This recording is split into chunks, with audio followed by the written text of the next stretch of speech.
The advice and opinions expressed by the host of Autism Live and her guests are meant solely as suggestion and should not be in any way construed as child-specific advice. The Center for Autism and Related Disorders advises working with a board-certified behavior analyst who has experience with autism before starting any intensive behavioral intervention. Any choices you make in determining your child's treatment are completely at your own discretion.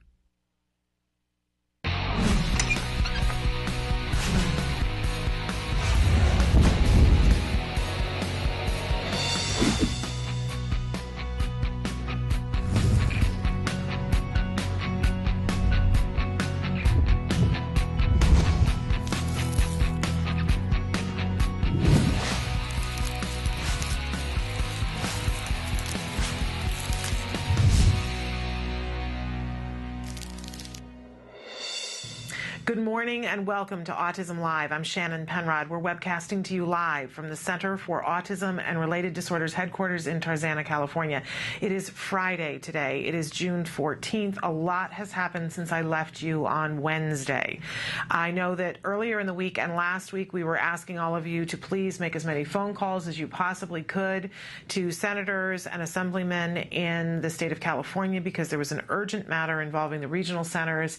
And you guys overwhelmingly, I know you called in, because when I would call in and I would hear from the people answering the phone that they were getting a lot of heat, there was a lot of conversation happening. I can tell you that by all estimations, it did not do what we desired it to do. There is still much that we don't understand about what's happening, but we're going to be talking about this throughout the show as we get new information in, and we have specifically asked for a quote from Senator Darrell Steinberg's office, and we're hoping that we will get some information from them during the show, because I have to say that I am a little mystified. I understand that it's important for a budget to be balanced, but what happened yesterday, and I'm going to read this directly from Senator Darrell Steinberg's website. It says State Senator President Pro Temp Darrell Steinberg, Governor Jerry Brown, and Assembly Speaker John Perez. And you've heard us talk about these names before because Senator Steinberg and Assembly Speaker Perez have been champions of the autism fight and making sure that legislation passes that is sensible and appropriate. We have given virtual awards to Senator Steinberg and Assembly Speaker Perez.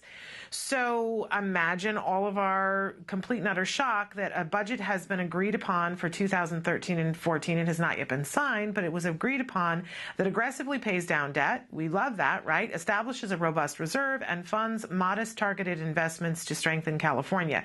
It is a $96.3 billion general fund budget that was announced yesterday in a press release and includes a compromise on the governor's local control funding formula, raising per pupil spending for kindergarten, great, through 12th grade across the board, while significantly increasing funding for disadvantaged students. And quote, our responsibility is to maintain fiscal balance, and that's exactly what we've done in this budget with a $1.1 billion reserve and more than $4 billion allocated to pay down state debt. Within that, we've also found some room to make up for some of the most damaging cuts we were forced to make in the past years, said Senator Steinberg. Quote goes on, by restoring adult dental care, improving crisis mental health services, and expanding career technical education, we will have taxpayers' money in the long run. We will save, taxpayers' money in the long run and strengthen our economy while reaching to help millions of Californians in need. All of this sounds great, right? At the same time, we've committed to stronger investment in our children's education. Woohoo! We've reached a compromise to increase funding for all of our students in all school districts while providing significant extra money for low-income students, English learners, and foster youth. And it goes on to say, no one is a loser No one is a loser under this formula, and the entire state wins with enhanced resources for education. Okay, well, that's fabulous, except that what it did was leave out funding for autism and for autism families in a very important way, that it removed the ability for the regional centers to give any help or support to any family for copays for insurance. That as of July 1st, it would mean that those families are the indelicate the explanation for it that I can think of is not something I want to say in the air, but they're up the river without a paddle. Let's say that. And we have a statement by FEAT that we'll be reading a little bit later on in the program, and the title for it is Sad News that Reagan ushered in the Lanterman Act, and Senator Steinberg and Senator Perez were, I want to get the quote exactly, that they were the death of it. Where's the actual quote? Reagan ushered in the Lanterman Act. Steinberg and Brown ushered it out. So in the midst of this, it's going to help every child. No child is left behind. I want to know where the autism child goes in, and we're talking to people who have been our champions. So I want to hear from them, because if there's a plan, I don't want to expend all this energy getting mad if I know that there's a plan. So we have asked for a quote. We'll see if we get one. We're watching the email to see if they have something to add to that. If you have thoughts or concerns or feelings about this, we hope you're going to participate with us, because this entire show is meant to be interactive. And Emily is going to show you some of the different ways that you can be talking to us today. Some of the different ways that you can be watching the show as well. I'm going to remind you that there's only one way to watch us live. That's at www.autism-live.com. When you go there, there is a white box that's there. It is open and active right now. You can give us your comments about how you think and feel about this, and we'll be happy to add that to the mix. If you're disappointed like I am and want more information, let us know. And for those of you who are watching that are not in the state of California, I want to remind you that as California goes, so often goes many of the other states. California has been exemplary in terms of their dealings with autism, and we want to make sure that it's the best possible example. We've had some champions. We've had a governor who signed into effect autism insurance reform. We have had Senator Steinberg who made that happen, and we have had Assemblyman Perez who has been absolutely key in getting some really important legislation started. So where that all went yesterday, I would love to know. Join me in Inquiring Minds. I want to remind all of you that I am not an autism expert. I'm a mom. That's my credential. It's a good one. I like it. I'm here to chair this table and help bring experts in to talk about a wide variety of subjects with you. We look at autism from a 360-degree perspective, and absolutely important that we do that and include financial stuff in it as well. Another story that has broken in the last 48 hours that very near and dear to us, we've been talking all week long about Elysian Fields Farm, that's what I want to say, and a really amazing place that is just in the Colorado Springs area, I think just north of it. And we had Carol Ellis from Elysian Fields Farm with us on Monday talking about an upcoming event that they have with Horseboy. I want to encourage you to go to their website and check out this amazing opportunity that's going to happen in mid-July, starting on July 19th. They're going to show the film Horseboy, and then they're going to have a workshop the rest of the weekend with Rupert Isaacson from Horseboy, that he will be there training adults and how to implement the Horseboy program. And we loved having an opportunity to talk to Carol on the phone on Monday. And of course, if you've been watching the news, you know that there is a horrific, the worst in the state's history, fire that is raging in Colorado Springs. I put in a call to Carol this morning to ask her to let us know if she's okay, if she's been evacuated. We have not heard back.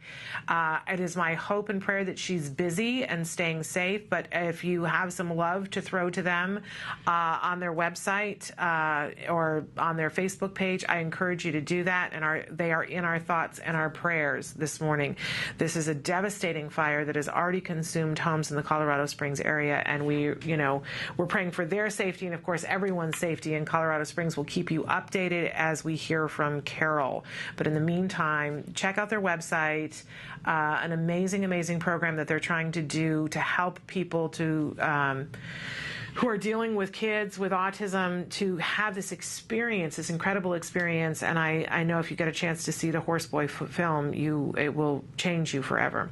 So all of that going on and ever so much more. We have a lot to cover today, but of course we'll break into at any point if we hear from Senator Steinberg's office, if we hear from Carol Ellis, or if you guys have information that you want. We like to start every morning with something we refer to as the jargon of the day. This is an opportunity for us to talk about these terms that people use over and over and over again, that are sometimes very confusing terms because it sometimes is a word that exists in our usual canon of conversation, but it has entirely new meaning when we apply it to autism. That's certainly the case with today's jargon term. Today's term, elopement. Now, I know, we hear this and we think, oh, happy, those young people who go off to Niagara Falls because they're ready to get married and they're just not going to bother to have the big wedding. What a happy thing. In some instances, I guess in some instances, not so happy, depending on which side of the equation you're on. But when we're talking about elopement with autism, it is an entirely different thing. And let me just say, as an autism parent, this is the scariest of the scary right here. Your child losing skills and losing language and drifting away from you is absolutely horrifying, right? But while they're still in front of you, you have the opportunity to work on things. Elopement brings up a whole level of fear that is insurmountable. So let's take a look at our actual definition of elopement. Elopement is when a person leaves an area without permission or notification, which can result in that individual being in a potentially dangerous and hazardous situation. And our working definition for elopement, wandering, some people call it bolting, or leaving without permission. All kids have in their development, no matter whether typically developing or otherwise, they have a moment in time in which they want to seek something else out, and they are not cognizant of the fact that they need to stay with their parent. Now, I have seen many people who they have a child who's one who begins to get that. I need to stay with mom and not wander away from mom. For those of us with kids on the autism spectrum, sometimes that just never kicks in on its own. And it is a very terrifying thing when a child just walks away from you. We have covered this in lots of different ways, and with lots of different experts. And I want to encourage you, if you have a child who does elope, to not take it on and say, oh, this is my fault, or live in just the fear of it. There are things that can be done about elopement. There is all kinds of help. There are ways that we can teach our children that if there is something that they want, that they're wanting to wander off to, that there are appropriate ways of asking for it and to not do it. While we're working on elopement, it's absolutely essential that we keep the kids as safe as possible, which is daunting, right? We just had some experts on the show on Wednesday talking about pool safety and water safety and the fact that it is impossible to keep kids 100% safe 100% of the time. That you can say to yourself, oh, we're going to watch, but you have to step away. You don't have unlimited focus. It's unrealistic to think that any parent of any child can watch them 24 hours a day, 7 days a week. And we see what happens with kids on the autism spectrum when there is a moment's notice. The kids are off and running. We know that over 50% studies show of children on the autism spectrum will elope at some moment in time. And unfortunately, there are deaths that occur.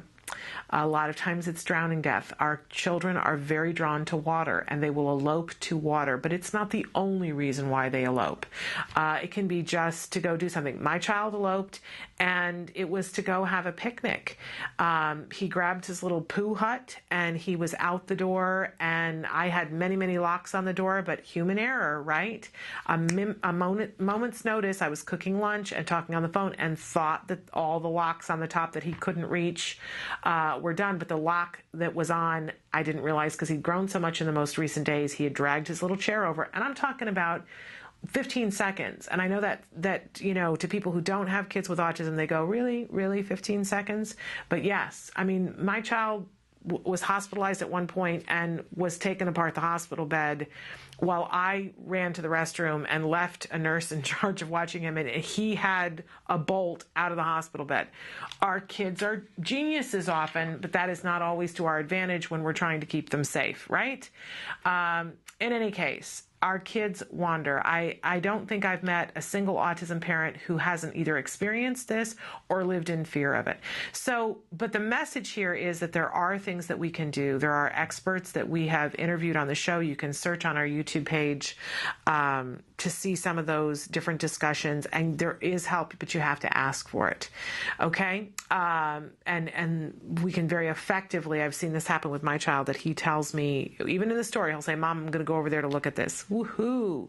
And I always make sure that I reinforce him for that and say, thank you for talking to me. Yes, go over and look at that. Okay.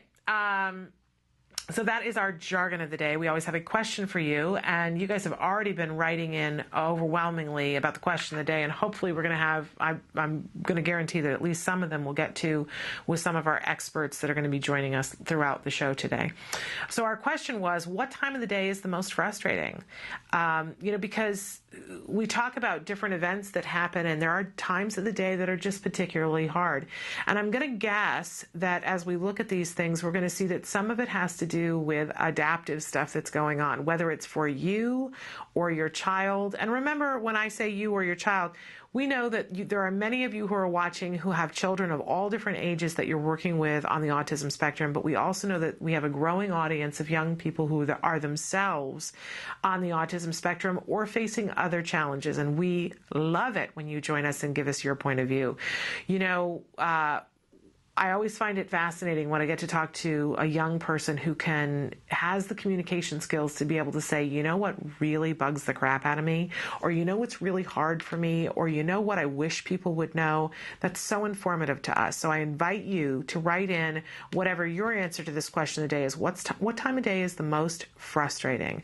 I have to say that bedtime is the hardest time for me because I'm exhausted. I'm done. I'm cooked. I'm fried. It's that saying of put a fork in me, I'm done. Oh my goodness. I'm just so done. And it crashes all of a sudden. It always, even though it happens every night, it catches me unawares. I don't know why. It shouldn't, but it does. I think it's because I'm too tired to notice how tired I've gotten, and it's the moment in which I have all these things that my son has to do. He has to get his pajamas on. He has to stop attending to whatever it is that he's been doing. He has to get washed up and potentially take a bath or a shower. He has to take his pills. He has to brush his teeth. And then, I love it when there is time for us to read and do all that. That's the best of all possible considerations. But a lot of times I don't have it together enough to do all of that with the skills that I would have if it were noon, let's say. And when I am cognizant enough and use my EF, my executive function skills, to have things ready ahead of time, then it goes smoother. I don't always do that. I'm not going to lie to you. But one of the things that I discovered 6 months ago when we talked about this kind of thing is that I have a certain number of pills that I have to take, and my son has a certain number of pills that he has to take, and that one afternoon a week I will put together all of the pills for the week, and that I put that in this little pill case, one that's one color for me and one that's one color for my son. And that has made the going to bed that much easier. It's these little things that we can do that often make it easier. Has it solved all of my issues? No. But did it help? Yes. So we're going to talk about what's the most difficult time of the day, what's the most frustrating time of the day, and little adjustments that we can possibly make that, by the way, are adaptive skills. One adaptive skill is being able to take your medication when you're supposed to take it. And for me, that is sometimes overwhelming because I'm supposed to take it before bedtime, but sometimes I'm just too tired. So again, using executive functions together with adaptive skills and making it happen in a way that that makes sense. And we can do this ourselves, and we can do this with our kids. All right, we're going to check in, though, later on to see. I know you guys have been writing in a lot. I love it when you do that. We also always have a topic for the week, and our topic this entire week has been those all-important adaptive skills. It's been very interesting to me as we've been talking about this with all of you on Facebook for the last week, the things that you guys are putting into the adaptive arena. And you're not wrong. I mean, adaptive skills reach into all different pockets. But we have specifically asked Dr. Adel Najdowski to come and join us today for a segment that we call weekly Real Progress with Dr. Adel. She's going to be with us in just a few minutes. And I've asked her to go through all of the different adaptive skills so that we get a real good sense of why this is so important, all the different things that are encompassed by adaptive skills. So let's take a look at some of the different things that we have on the agenda this morning, the breaking news that we just covered and that we're going to continue to cover, Real Progress with Dr. Adel, and then a little bit later on in the show, in the second hour, Dr. Jonathan Tarbox will be here, and we'll talk about some of those frustrations that you're having and some of the things that you guys have written in on. I know we've got a question specifically about teeth grinding. So we're going to look at all of that and keep you posted on these breaking news. We're keeping Carol Ellis and Elysian Fields Farm in our prayers this morning. And we're also looking forward to some sort of a comment from Senator Darrell Steinberg's office about why yesterday's budget, which supposedly, in his own quote, leaves no child out, is leaving a lot of families out of desperate need that they have to treat medically necessary things for autism. We're looking forward to that response. All right, so Senator Steinberg's office, if you're listening, we are watching the phones to see if we get a response, and we'd love to do an interview. Happy to Skype you in. We'll break into everything else. All right, stick with us. We're going to take a break and more of Autism Live after these messages. You say howdy, we say hi. Let's get rowdy, let's get wild. Let's get wild. Let's get wild. Let's get wild. Hi, you're back at Autism Live. I'm Lisa Ackerman, and you're at the Allergy-Friendly Cooking Show. And we have kind of an interesting surprise. I've brought my sister. That's surprise number one. Yeah. The fact that I came is surprise number two. I know, right? Hi, Jamie. Hi. And we're doing one of my favorite recipes, an ode to Sue, a Taka super mom. She created a kid-friendly sushi recipe for her son, Zach. So, hi, Zach. Thanks for allowing us to borrow your lunch recipe because it's really awesome. So we can't wait to show it to you. First, what I'm going to do is we're going to cut up some of these things so we can get ready. I'm going to take an organic cucumber and just make some slices of this that we're going to use in a little bit to add some extra textures to the seaweed roll that we're going to do. And I'm just making long slices so we can place this in our sushi later on. And then I got, of course, a nitrate-free, gluten-free, fantastic sausage. Love this. So this is a barbecue chicken that we had last night. It was pretty awesome. Make sure that I have a little bit of everything here for the sushi roll. So now let's make the sauce. Use my gluten-free, casein-free, soy-free soy sauce. And, of course, my most favorite thing in the world is crushed ginger. Love this stuff. I thought that was garlic at first. No, you can actually do buy it that way.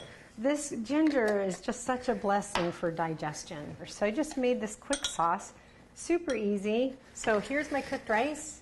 This rice is very, very sticky. I used this really great little water and apple cider vinegar combination just to keep my hands. That's what the sushi chefs do, is a little trick, which is like pretty. They're used for apple cider. I know, and I love that stuff. So good for you. So all I'm doing is just keeping my fingers a little bit damp so the rice doesn't stick to my fingers. And we're just pushing this all through. If your kids don't like green, not a problem. You just flip it over.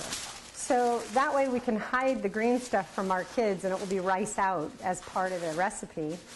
So let's have a little fun. We're going to do my favorite, avocado. And if you're sending this to lunch with your kids, you may want to put a little extra of the lemon on there because it will get brown. And I even have sensory issues for the brown stuff. So there we go. There's our avocado. So the next thing I'm going to do is do a couple of the cucumbers. I know, it's so easy and it's so cute, and we're going to eat healthy. You're going to make one for me for lunch today. Yes, right? you can have one for lunch. Now comes the fun stuff, the sausage. So you could put anything in here. Anything. Jeez. Anything. It's really just the simplest thing in the entire world. And then, so, you know, it's sushi kids can eat, and I wasn't joking about that. So I may squeeze a little more extra lemon on there. And now I'm going to take my little sausage, or sauce, excuse me. Just put a little bit on there so we're coating. About a teaspoon. Doesn't it look good? You can get this at any cooking food store. So this is just the little sushi roller, which I think is fun. So I'm going to put this underneath, and I'm going to start to roll. So you got to watch how you go through and roll this. So the biggest thing is to try to get it compacted enough. So when all is said and done, we can hide the green stuff. So again, with cutting sushi, you want to make sure your knife's really sharp. And we also want to get it a little wet, because that way it would make it easier for cutting. So I'm going to just cut off the ends. It's so funny. These are our taster bites, Jamie. You can tell me how these taste. Go ahead and try it. Yum. I know, right? See? And your body kind of goes, wait, I'm waiting for seafood. But you've got awesome sausage, chicken. You've got a full serving of vegetables. And is that good? Yeah. Yum? You're not lying? You're not lying? Okay, good. I like more sauce. You like more We sauce? can even put wasabi in there if you like. Yeah, if, you know, I think the wasabi, the issue... Oh, we're making it for kids, sorry. Yeah, we are making it for kids. This is just a fun way to introduce more foods to your kids, and notice they're eating seaweed. We'd love to hear from you. If you have an idea or you want us to convert a recipe, let us know. Jamie, thanks for being my fabulous final white. You can reach us at autismlive@gmail.com or Facebook, facebook.com/autismlive. Or we have thousands of recipes on Taka Now. So, you know, go check out the Taka website and let's get cooking. So we'll see you next time. Thanks for joining us. You say howdy, we say hi. Let's get rowdy, let's get wild. Let's get wild. Welcome back to Autism Live. We are joined right now by the wonderful Dr. Adel Najdowski. Thank you for being with us today. You're welcome. We call this segment Real Progress with Dr. Adel, because that's what you help us to get to, and I so appreciate that. We also asked you to come in today to talk about adaptive skills. We've been talking about it all week long, and it's been really interesting to me to see how parents classify adaptive skills. So I'd love to hear from you what the full gamut of adaptive skills are and why they're so crucial to our kids, and how maybe we focus on teaching them. Okay. That's a lot. Okay, so to start, we can discuss the different types. Okay. There's personal skills, like brushing your teeth or taking a shower or a bath, learning to wash your hands, all of those kind of things. Yeah. Domestic skills, so that could be anything from cleaning your room, making the bed, helping to, you know, cook a little, do little chores around the house. And then there's community type skills, learning how to order off of a menu, being able to help when you're out shopping. Oftentimes, if you even just give a child a task to help with shopping, it keeps them from engaging in challenging behavior in the stores. Yes. So they can help you find items, put them in the cart, and that type of stuff seems to be fun for the kids. Yeah, absolutely. And then safety skills. So that's huge. So stranger danger, all those kind of things. Okay. And as I look at that whole gamut of things, one of the things that I was talking about earlier in the week, and tell me if I'm barking up the wrong tree here, it seems to me that no matter what age somebody is, there are always adaptive skills to be working on. Yes, definitely. Okay. Because even think of what we do every day as adults. Yeah. The laundry, the cooking, the cleaning. Yeah. So it kind of goes on, and it's really just how independent do you want the child to be? Yeah. Or the adolescent or the young adult or whatever. And we talk a lot with ABA about how there's always progress that's available, and one of the areas it seems that people are readily accepting of is that ABA can get great results with adaptive skills. Yes. That you can have a tremendous amount of progress with any child at some adaptive skills. Yes. So really super important that we factor that in as parents, that because I think a lot of times people go, well, I'm not as concerned about the making the bed because I want to make sure my child speaks. That's true. And that we prioritize adaptive sometimes way down at the bottom of the list when it really will help us to be able to do a whole host of other things. Well, and I'm going to just tell you right now, being a parent of two typically developing children, I find myself doing all the adaptive things for them, but I'm running myself ragged. I'm running around the house doing so much, even though they're capable of doing a lot of those things. Yeah. And I actually had like an aha moment about this recently because I was on a plane flying to go to a conference, and I sat down next to this woman, and she was telling me how her children, she started teaching them when they were 5 to do things around the house. And that they were learning to cook easy things, you know, something you could do in the microwave or the toaster oven, learning to make an egg. Yeah. And she actually walked me through. I said, really, how did you teach your young child to cook an egg?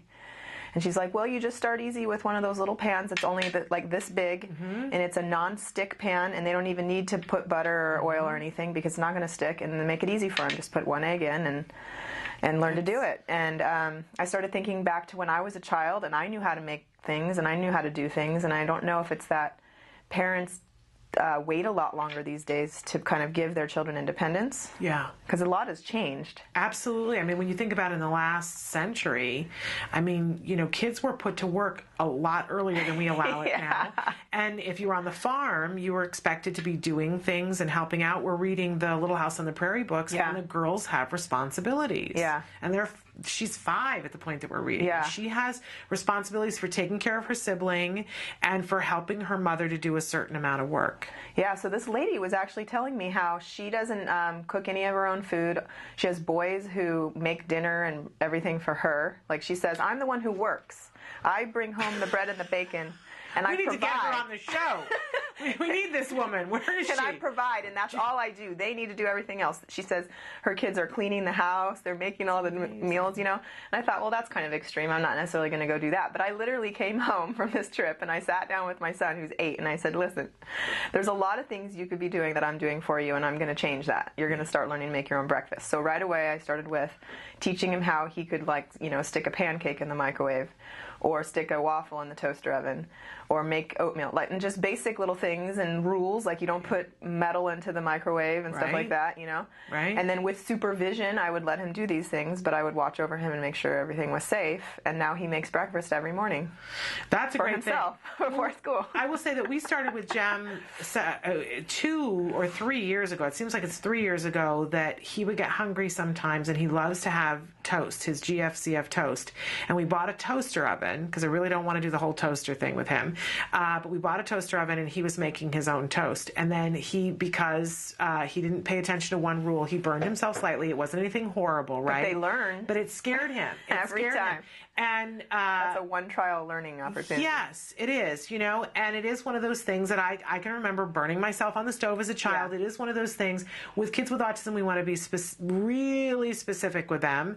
And then we posted some rules about things. And basically what it was, that there was a bowl sitting in front of, and I hadn't thought to tell him about that. There was a bowl sitting in front of it. So he pulled the door down. The door didn't open all the way, and he still thought he could get his hand in, and that's how he got burned. Oh. And he hadn't thought through the skill of, I need to move things out from in front of the door if something's there to put it.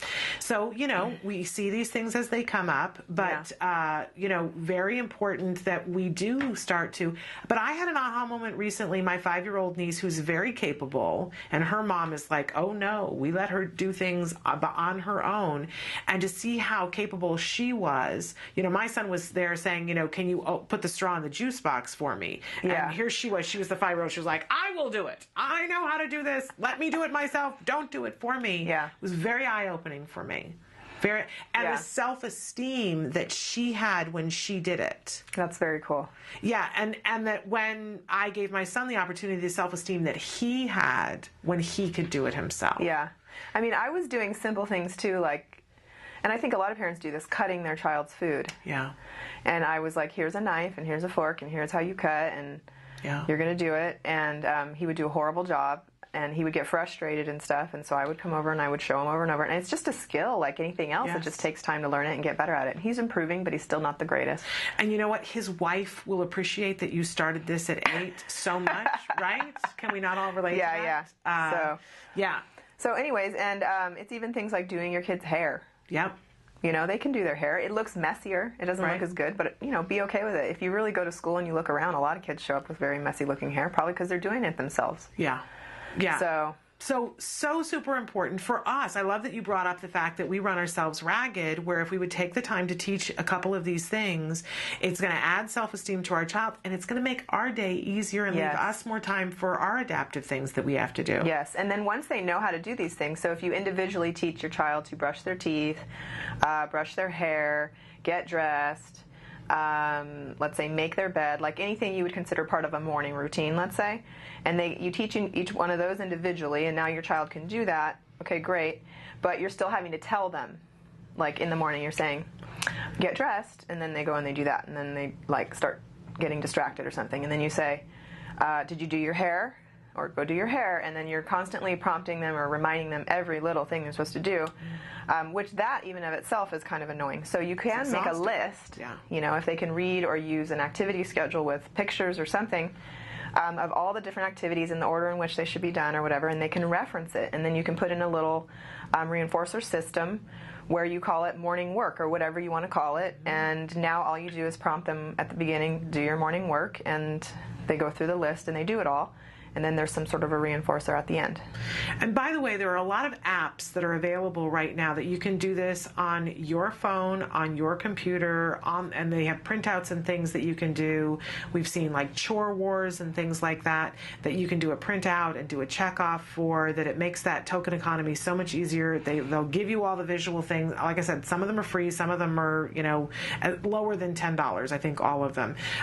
So that you can and put in a little visual. It's not like you have to go reinvent a wheel. There's stuff. Look for apps about morning routines or chores and post it and make it really easy for yourself. Yeah. But then you could just point to it and say, did you do these things, and get the child to check off for themselves when they did it, so that all you have to do is look And at it. how cool would it be too if you gave them an alarm clock, and if they are at the age yet where they can start to learn about time, you can teach them how to set it. And when it goes off, that could be the signal for them to begin their morning work, and you as a parent don't even have to say anything. Yeah, because wouldn't that be awesome? Yeah, because, you know, it's all a question of where are we trying to get to. And obviously it's going to be different with every child. Yeah. You know, I can hear some of you saying, well, I don't think we're going to get to the point where my child's going to live independently. But how independent can they be while not living independently? Yeah. And for those of us who are hope, you know, my thing very early on, I always say, you know, if you're going after Moby Dick, pack the tartar sauce, right? Have the plan in place. You can reevaluate later on. But I always have this vision of my child going off to college. Scares me to death. And I say I'm going to live in the apartment around the corner. And I'm not fully joking, right?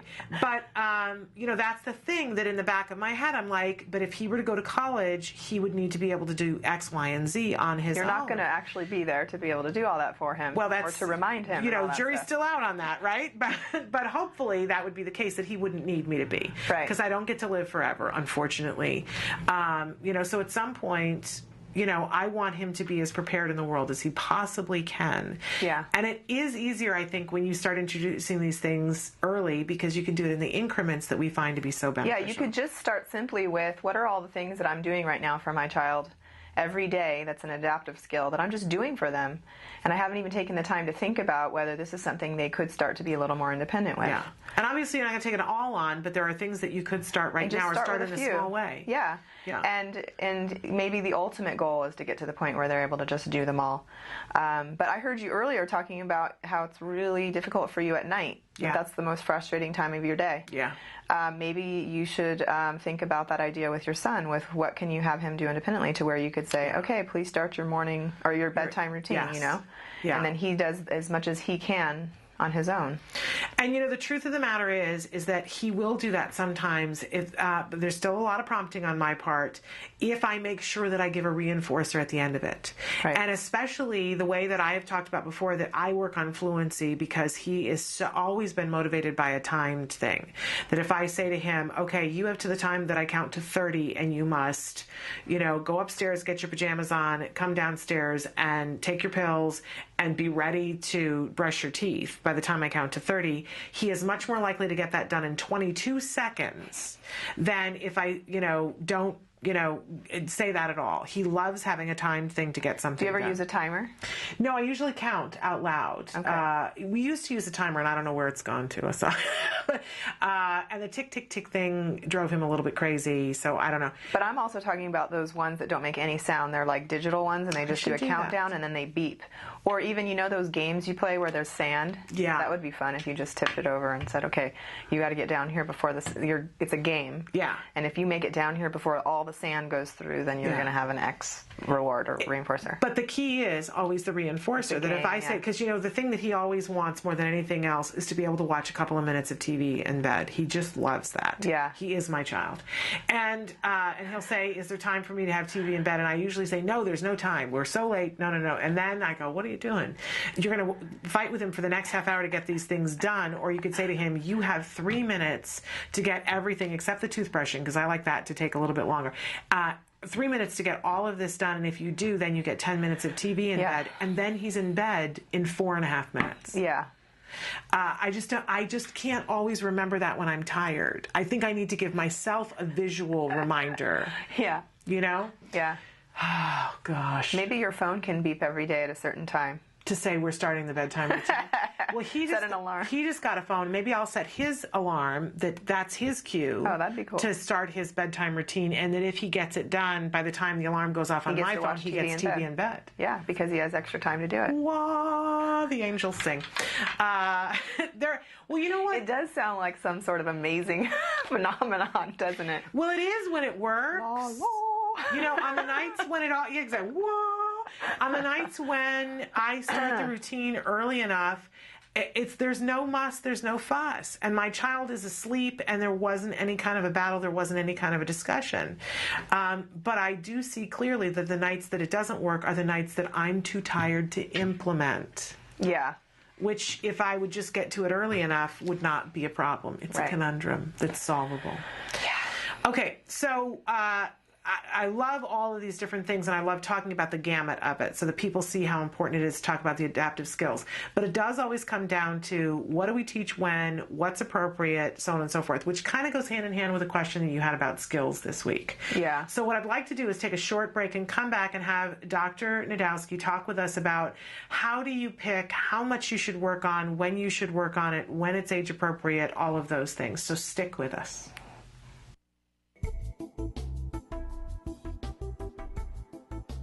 Skills is an online program that provides assessment, curriculum, positive behavior support planning for challenging behavior, and progress tracking, and it does this all in one place. The skills assessment and curriculum addresses 8 areas of development, which even includes advanced higher level areas such as executive functions and cognition, which pretty much makes skills the only ABA-based set of curricula for teaching more complex skills, things like problem solving, planning, self-management, perspective taking, and even inferring and predicting others' private events. Skills is a 4-step system.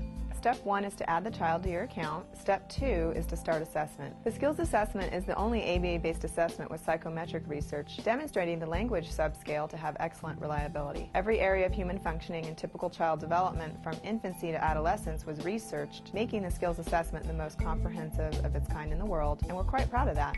Skills is easy to use. Simply click Start Assessment and begin answering questions. Or simply type in a keyword, find specific activities to assess, and add activities to treatment. Step 3. Choose activities. Once you've completed the assessment, Skills selects from a pool of 4,000 activities categorized by age, level, and skill type to provide you with exactly those activities each child needs. Start by choosing a curriculum, then a lesson, and finally an activity. Click the information icon to view prerequisites, ages in which targets develop, examples, and IEP goals. Click the video icon to watch a short video. Once you've identified an activity you want to teach, adding activities to treatment is a snap. Step 4. Start treatment. Here you can access customizable activity lesson details, add your own customized targets and exemplars, and edit an activity status such as introducing or mastering it. You can even print handouts such as worksheets, tracking forms, visual aids, and other materials. Skills also offers multiple progress charts mapping curriculum progress, lesson progress, and cumulative number of activities and targets mastered over time. The Skills language curriculum is categorized by verbal behavior type so that users can identify progress for verbal operants, such as echoics, mans, tax, and interverbals. Skills is one of the only programs that provides the ability to write behavior intervention plans, or BIPs, for challenging behavior. With just a few clicks, the outline of the behavior intervention plan is written for you and ready to be printed and implemented. You can learn more about Skills today and get started by visiting us at www.skillsforautism.com, or you can call us at 877-975-4559. Skills. Progress starts here.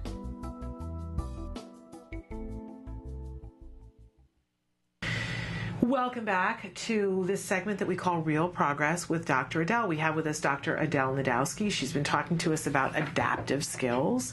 And I mentioned that there was a question that had come in about skills, about how do you know what to teach and when. And it kind of goes hand in hand with what we've been talking about with adaptive skills. Here you have this whole range of skills that you've talked about, but what do you pick when and at what moment do you teach it? And how do you budget your time? And how do you know how much time to budget when we're trying to teach our kids? So this question first came in from someone using the Skills program online, and their question was really, how many activities should I be working on with my child? When should I work on them? How often should I work on them? And I realized this is not something that's just intuitive to people. Yeah. It's a really good question, and it actually has to do a lot with how many hours a week of intervention are you going to be doing with the child. If you have a child who is going to be getting like 15 hours a week, you're probably looking at working on less than 10 activities with that child, because each of the activities needs to be worked on during every teaching session, as much as possible. You don't want to be sitting down and working on an activity once a week, for example. Yeah. It's just not going to be learned fast enough. You're not going to get generalization. So normally speaking, you would want to try to work as many hours a week as you can with your child. The research shows you want to do at least 30 hours a week if you can. Now, that's not always possible. But if you are able to do around 30, then you're looking at more like 15 to 20 activities. Okay. And we usually put these activities in a binder, and we call it the log book. And this is kind of like our thing that we carry around, and we make sure we're working on all these activities. And let's say I am doing 30 hours a week with the child. What I would typically do is maybe like 2-hour teaching sessions with breaks in between. And during those sessions, I have my 15 to 20 activities that are all in this book, and I try to do as many of them as I can. And then, like I said, there would be a break or something, and then another 2-hour teaching session would start, and the whole thing would start over. So now we're going to try to do those 15 to 20 activities again. And if I'm able to, let's say, do 6 hours of this per day, 5 days a week, I'm actually working on those 15 to 20 activities 3 times a day. Yeah. 5 days a week. Which, when we talk about what we know works, and everybody always says in the show, having opportunity, frequent opportunity and feedback for those opportunities is key, then upping the number of times that you work on it is going to make you more likely to be successful. Exactly. Okay. And, you know, some parents are doing the therapy themselves, so they don't necessarily have a bunch of different therapists or whatever, but let's say you did have a therapy team, then it would be different people also working with the child. So it wouldn't be the same person doing it 3 times a day, but it would be, let's say, 3 different people, which is good too for the child for generalization, because you don't want them to only be able to do an activity when they're in the presence of one person. Yeah. And then suddenly now you say, oh yeah, the child can do this, but as soon as they're in a new situation with a new person, it falls apart and they can't do it. And I think it's super important when people look at this. You got to be realistic, but you got to set your priorities too. So if you say to yourself, okay, realistically, I've got 15 hours. Okay. You know, you've looked at how much time, you know that it's beneficial to do as much as you can, but what you have is 15 hours. Right. And you've heard Dr. Najdowski and other experts say, you know, if you, especially with a younger child, you want to try to get in the 30 window, which might mean you ask yourself, okay, is it possible I could bring somebody else who can do 15 hours in? Right. Or do I just have 15 hours and it's me going it alone? You got to really be realistic about that. Then once you've said how many hours, you need to set your priorities for what are the things that I most need to get on board. And I hear from a lot of parents that they go, okay, but I don't know that I'm setting the best priorities. Right. That's another good thing, question regarding all this is sometimes parents say, well, I don't know if I should, like you say, I should do, you know, 15 to 20 activities if I'm working with my child for 30 hours, but how do I even choose those activities? Like, are they mostly language activities, or am I also using, you know, doing adaptive and motor skills and play and all these other? And there's 8 areas you can pick from in the skills program. There's an assessment you do, and it tells you what all the gaps are, and it gives you a nice graph that basically shows you the areas in which your child has strengths and weaknesses. And so I would say do that assessment and figure that out, and then where you try to see where the greatest weaknesses lie and put a little bit more activities from those areas than the others. Yeah. Because this whole point of this is getting the child caught up, right? Right.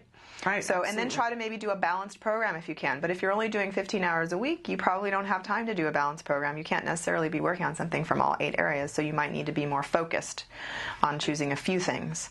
And it's also going to depend on the age of your child, because we can't overwork a child. If a child's going to school and they've got that amount of time being spent at school, it's really hard to squeeze in another 30 hours. It's not impossible, but it's really hard, depending on the child and the family, to squeeze in another 30 to 40 hours on top of school. Yeah. So then you have to weigh what's happening there in addition. Right. But if you're a parent and you're the one implementing this, you're with your child every minute that they're not in school.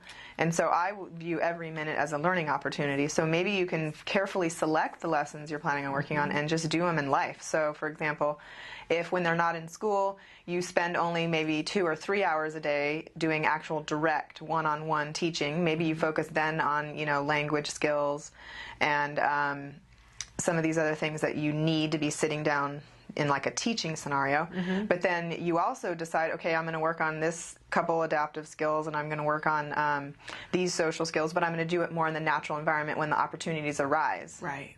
Okay, so now it's actually bedtime and it's time for them to put on their pajamas and they don't know how to zip something or fasten something. So I'm going to just make sure that every night when we're doing pajamas that I use pajamas with those kinds of fasteners or something so that we're practicing.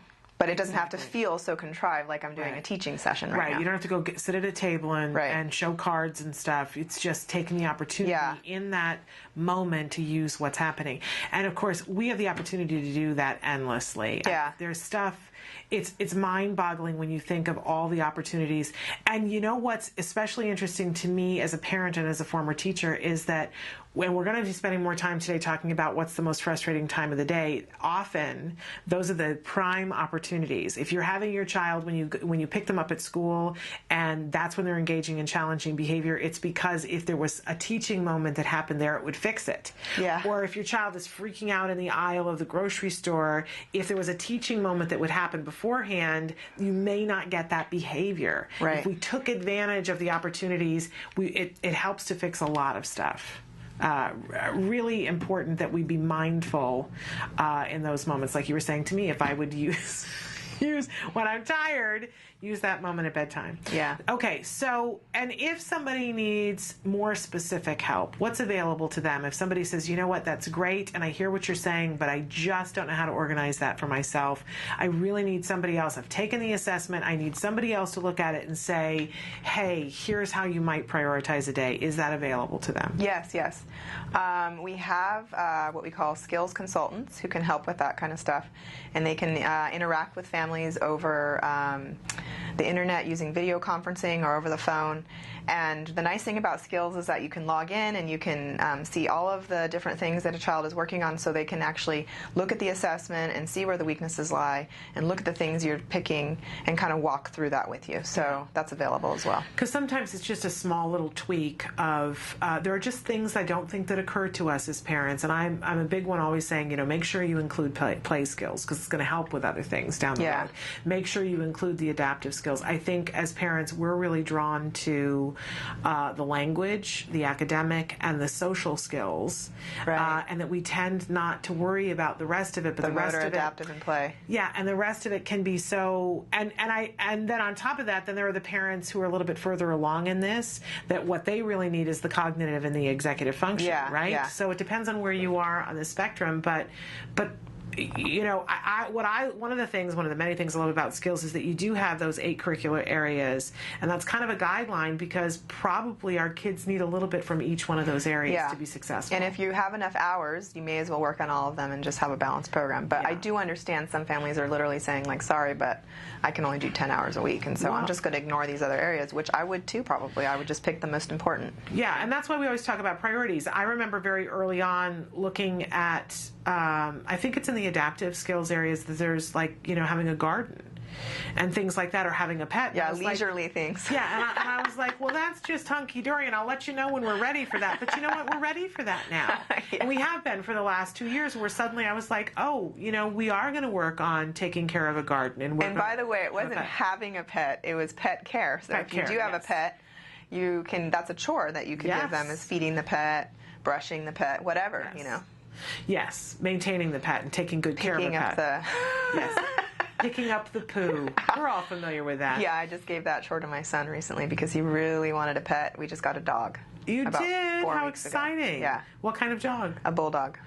Lovely. And I kept saying, I don't want a dog. And he would ask me, why? And I say, it's so much work. I don't want to pick up the poop. I don't want to have to worry about feeding it. I won't have to worry about giving it baths. There's all these things I already do in my life. I don't need more stress. And he was like, but I'll do it all. Yeah, it's and great. I was thinking, yeah, right. But it's a great responsibility thing for our kids, having a pet, and we see that, you know, pets are great. I think they're great for all kids, but we've seen time and time again with autism, it can be a very enlightening thing. We just a couple of weeks ago covered a story. I don't know if you've seen it. The family that saved a dog and gave it to a boy who was on the spectrum and who was not talking, and now did it change his life? Oh, he sings to this dog. There's videos you can watch him sing. You got a friend in me. It's amazing what animals do to people. Yes. It brings out such amazing qualities in people. Yeah. Animals, it's amazing. And it's amazing the eye contact that you can often get from a child of a dog. You know, they'll make eye contact with an animal or with a horse, right? So, which brings me to we're pretty much, we have to let you go because I know you have things to do. But I know it's your birthday week, and we want to wish you a very happy birthday from us here at Autism Live. We hope that you have a great time celebrating that. And I'm going to remind all of you that as we go to break, we're going to go take a look at the A Word, the ongoing documentary that's being made here. But since we brought up animals, we should again mention Elysian Field Farm. This is the wonderful place where they're going to be doing a Horseboy event on July 19th. You can watch the Horseboy movie there with them. And then that weekend, they're having a training in the Horseboy technique. If you're really into animals and pets, I want to encourage you to check out Horseboy. And if you have any ability to get to Elysian Fields Farm to participate and even watch the film, check out their website and do that. And of course, we're keeping them in our thoughts and prayers this morning because there is a fire raging in Colorado Springs, which is where they are based. And we have not heard from them to hear that everybody is okay, but we're keeping posted on that. We're also waiting to hear from Senator Darrell Steinberg's office, hoping that we get some sort of a quote on the budget that was put forth yesterday that does not include a great deal of very medically necessary treatment for autism. So we're keeping posted on that. But take a look. This is the A Word. This is what happens when a child gets the very best of what is medically necessary, ABA therapy. And we'll be back after the A Word. I know a cute little blue-eyed boy, and his name is Jack. Jack Riley. He got a big, warm, blue-eyed soul that makes your heart beat fast. I met Temple Grandin 5-6 months ago and showed her a picture of Jack, and she asked me 2 questions. She asked me if he's talking, and I said yes, and she asked me if he's getting 25 to 30 hours of one-on-one behavioral therapy, and I said yes, and she said he's going to be just fine. And that's pretty cool endorsement from someone who knows. I think he's going to be fine. And whatever. We'll just have to determine what fine is. Well, that's yet to be that's what changes, I guess. What's your name? My name's Jack. My name is Susan. So your name? What's your name? My name is Tagayi.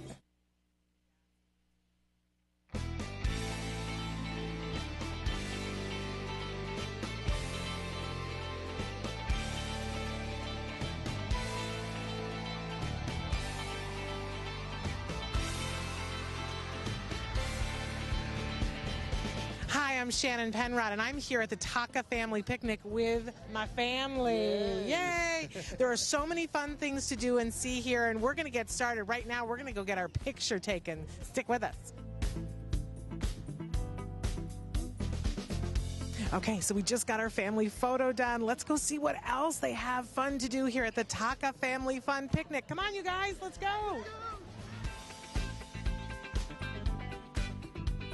You said you watch our little show? Yeah. We love you, Diana.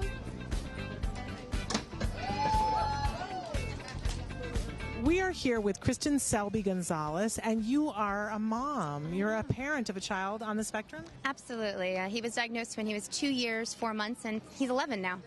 And how's he doing? He's doing awesome. We were told he was never going to look, he was never going to talk, that the best thing we could do was get him to use a spoon and a fork and to get him potty trained by the time he was 8, because the doctors told us he'd be in a group home.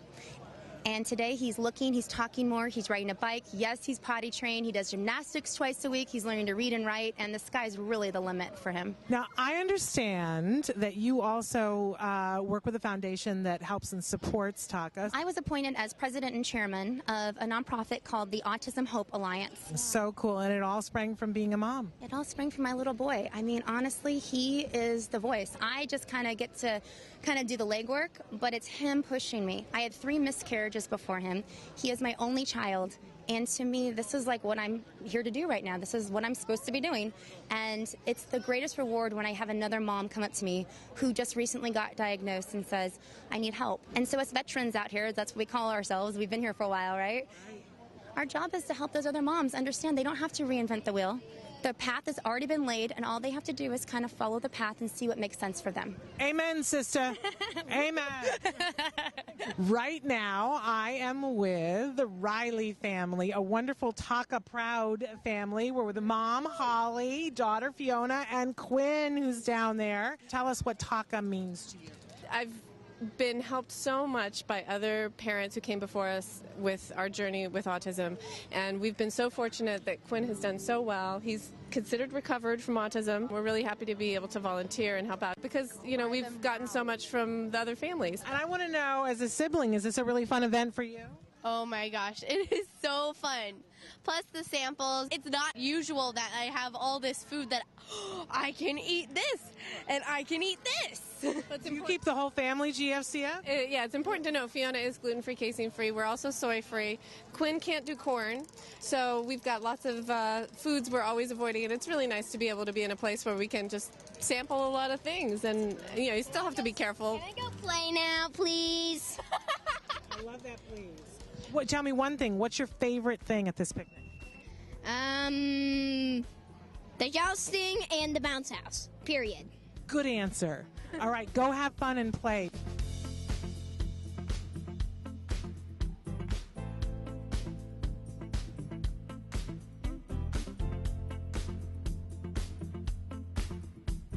My name is Summer Dabbs. I'm here from Fullerton Cares, and we are at the Taka Family Picnic event today. Fullerton Cares is an autism coalition, and we strive to bring awareness, acceptance, and action, meaning fundraising, to all resources for autism, especially the Fullerton School District autism programs. We're here to provide the food for all the guests at the picnic. We have GFCF options for those who require that diet, and we also have killer epic burritos for everyone else. We are also offering frozen bananas, chocolate-covered bananas that are absolutely fabulous. So we're here to help out Taka and donate some food for the cause. What I'm here with is Beauty Society. We've got the families thinking about what they're putting in their bodies, but we also need to think about what we're putting on our skin. And what's really something is there's a lot of chemicals, a lot of toxins out there that we're trying to get rid of. our skin is absorbing that. So Beauty Society's here because we have a lot of things that we don't put in them. We don't put parabens, there's no sulfates, there's no perfume. It's also gluten-free. Some other things that I have, of course, is makeup, which is always fun. And I love teaching teenagers, especially kids on the spectrum, how to take care of their skin. Because what we find is a lot of the kids tend to have more acne that are on the spectrum. And I want to teach them things that they can use for the rest of their life.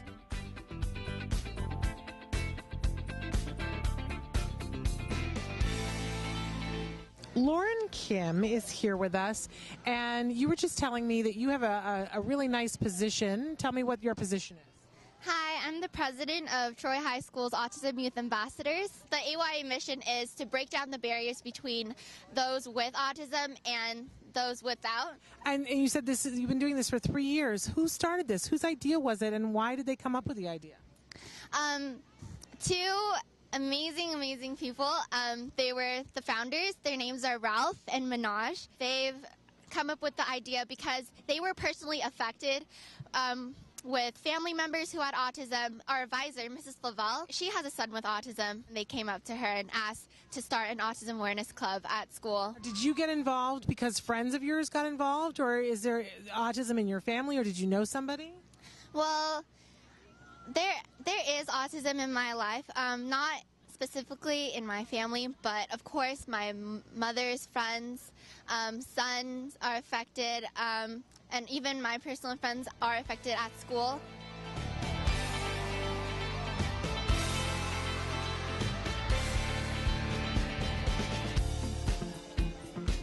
One of the best things about coming to an event like this is getting to meet people that you've only talked to on Facebook or an email.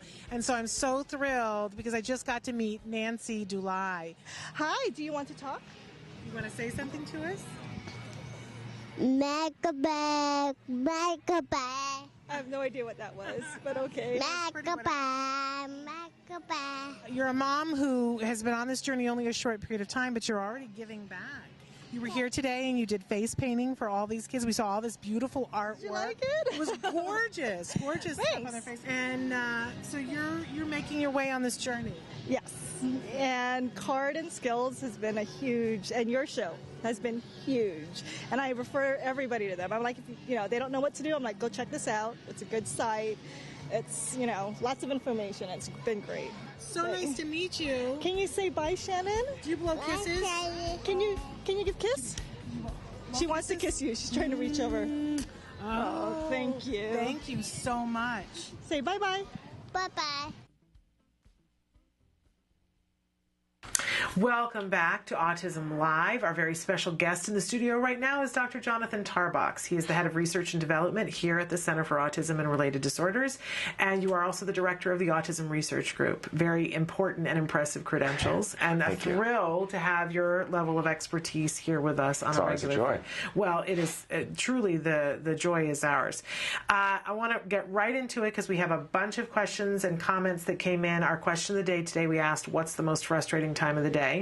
But before that, early this morning, we had somebody write in and say, how do I help my nephew with teeth grinding? Right. Anything you want to share on the teeth grinding front? Sure. We've actually done a little bit of research on it. The dorky scientific name for teeth grinding is bruxism. Not sure why we have to come up with a fancy sounding term for teeth grinding, but if you do a Google search or a Google Scholar search for bruxism, you can find some research on it, and actually not a whole lot of treatment research on decreasing teeth grinding in folks on the spectrum.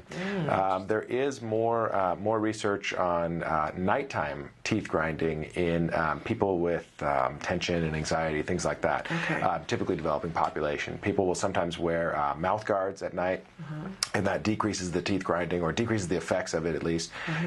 But yeah, for the kiddos that we work with, we do see teeth grinding occasionally. Not a lot of research. One study that we came across, I have no idea if this is legitimate or not. We couldn't find the article because it's kind of a funny sounding journal that we weren't able to get access to, but they actually said that classical music decreased teeth grinding in adults with intellectual disabilities and autism spectrum disorders. So I guess the idea there is sort of just overall make the environment more relaxing, more positive positively reinforcing, maybe decrease the demands, basically just have more fun, essentially. Okay. That might have an effect. I kind of doubt it, but that's something to try because it's free and it's easy and it's low stress. And it won't Try hurt. to have more fun won't hurt. Trying to have more fun is always a great tip, right? So that's one option. What we actually did research on was a procedure that they called a cueing procedure, which basically meant like a prompting procedure. And what it was each time the child starts teeth grinding, you ask them to open their mouth and use a physical prompt for them to open their mouth. So you go like this. To gently use gentle pressure on the chin to have the child open their mouth when they start grinding their teeth. So you're not forcing them to open their mouth. They can just keep their mouth shut if they want. But it's basically a gentle reminder to stop grinding your teeth and open your mouth. It is a consequence-based procedure. If it works to decrease the behavior, it's probably because the kid doesn't like that consequence, doesn't like the prompting. So it's not the most positive procedure, really. But so they it actually does don't work. like this, and so they don't want that to happen, so they stop doing it. They avoid you prompting them. The way that they avoid it is by not grinding their teeth. Okay, but again, we're not forcing the mouth open. It's just a gentle pressure, like a reminder. Yeah, you shouldn't be restraining the child. You shouldn't be doing anything that causes physical discomfort or pain. Right. Basically, it's a gentle reminder. It might be a little bit annoying to the kid as well. Okay, all right. And there is a little bit of research to show that works. We actually did that procedure. We actually tried to make it a little bit more positive. First, we did that procedure. We showed that it worked, and then we tried to remove the physical part and have only a vocal reminder. Okay. So when this cute little girl that we worked with, when she would grind her teeth, we would say, "Open your mouth," and we'd remind her to have an open mouth, which is kind of incompatible with grinding your teeth. Right. And we wouldn't do the physical prompt. Okay. But it didn't work. Okay. So actually, that's good to know. Yeah. Because that would make sense to me that it would work, but didn't make it happen. Yeah. Okay. And so what our study showed was actually the physical cue was necessary. More effective. Yeah, for this particular girl. Okay. Great. Well, and so let's say that somebody does try to do this and they're not getting their results. Any research on what you do after that, or that's still in the works? I'm not familiar with any other research on really any other procedures. The general tip with all challenging behavior is try to give the kid something else to do, that's more adaptive and more appropriate. If all else fails, you could give them something else to chew on, because that would be physically incompatible with grinding teeth. Right. Again, that doesn't always look very socially appropriate to be chewing on stuff, right? But it's probably better than grinding your teeth, because that does have negative effects on your teeth. I mean, just ask your dentist. He's not going to be happy if you're grinding your teeth. So some kind of toy or some kind of item that would be more appropriate to chew on would be something to do, or just something else to do with your mouth, even singing or talking, basically anything else that you're doing with your mouth that you can increase and make fun might help. Okay. And of course, it comes to mind, we've had before on the show jewelry. Mm-hmm. There is some very pretty, very safe jewelry that has an organic ribbon and the whole 9 yards. We had to use that for my son for a while because he was biting. But that might be something that, on the less intrusive, if you have to go to something for them to bite. It's a good point, and they do make some of that jewelry so they can chew on it, that doesn't look that weird, right? It actually looks it's kind of cool, right? And there's some that are heart-shaped for the girls, and my son had one that was black and white that he literally wore to school, and everybody was like, "What's with the cool necklace? Where'd you get that? I want one," because it kind of looked like a yin and yang kind of thing going on. So it's kind of mod. It was kind of cool. It was kind of hip. And we have had the mom who created those on the show. So if you're interested in that, go on our website and put in jewelry, and you'll be able to see there is some very inexpensive, and it's fun jewelry. So that might be something to do. Again, it's the general tip is keep it positive. But this more effective than anything else we've seen. Potentially, but there's only a couple studies, so we really don't know. There could be other procedures out there that just haven't been developed. All right, well, a place to start anyway. So that's really, really helpful. Now, we asked parents to write in and give us what is the most difficult type of the day, and of course it went away on my computer, what the most frustrating time of the day is. And we me, I was reading some of the different responses. You guys really, this apparently struck a chord with many of us. I had said earlier that bedtime is the most difficult time for me, and I think that the main reason why that is because I'm too tired to cope. Sure. It really has to do with me and not so much with him, although I think over the years he has learned how to make the most out of mommy's tiredness because he didn't fall off the tomato truck yesterday. He is a very smart child. So, but I was reading through some of them, and it seemed like we could identify a group of different times of day, but shall I read a couple of these in particular? Between dinner time and bedtime, my son has sudden bursts of energy. I don't know if or when he will go to sleep, and he verbally stims loudly and grunts and growls while running and jumping around. And this is the period of time between dinner and bedtime. You guys overwhelmingly said morning, getting up and getting the morning routine. I think we can all relate to that, right? Sure. You said after school was particularly difficult for a lot of you. Some of you identified, I was surprised that more of you did not identify mealtime, but it was overwhelming how many people said bedtime, wasn't it, as we were reading through the list? So in this particular case, and I want to remind everybody, we don't give child-specific advice on the show. That would be a disservice of Dr. Tarbox or any of our experts to do, because you don't give us enough information to we make don't that know the child, possible. yeah. Right. So, but you give us directions to go to, and this is a little bit more specific than just bedtime, that there is that burst of energy that kids sometimes get. And that in this particular case, he's verbally stimming, grunting loudly, growling, and running and jumping. Right. And I'm not sure if this is really a key point, but one of the points that I noticed about her comment was, I don't know when he's going to go to bed. So go to sleep. Go to sleep, right. Yeah. And so that's sort of a general problem that we see all the time with kids on the spectrum, is issues related to sleep and sleep schedule and bedtime routines, things like that. And really, I mean, just universally, the best thing you can do, and actually I think this goes for the typically developing population too, the best thing you can do is have a routine and stick with it, right? And be really consistent about when the bedtime is. And if you have that, at least, that's a good starting point. And so then that kind of eliminates the big question mark of, what's going to happen tonight? You know, well, if every night at such and such a time we do our, evening hygiene routine, read a story, get in bed, and that's that, and lights out.